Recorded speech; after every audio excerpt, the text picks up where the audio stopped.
Hello guys, in this video I will show you how to enable Google Discover on mobile. So as of right now I am on my Android, so if you want to enable it you can just head over right here to the Google application itself, and then once you have done that you need to access your settings. It's under the around the email right here, and then just click on the settings straight around there.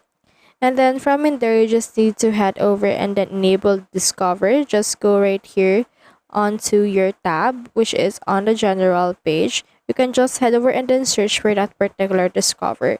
So just click on the search settings right here and search in here for Discover. Then as you can see, we have in here this. So you'll see stories related to your interest and home tab on the app. So in order to enable that, make sure that this one is turned on to be blue, because if it looks like this, then that's mean it's turned off. So make sure that click right here the toggle in order to make this blue and enable it. So that's how you enable Google Discover on mobile. So if you have any questions, just comment them down below and we'll try our best to answer. Thanks.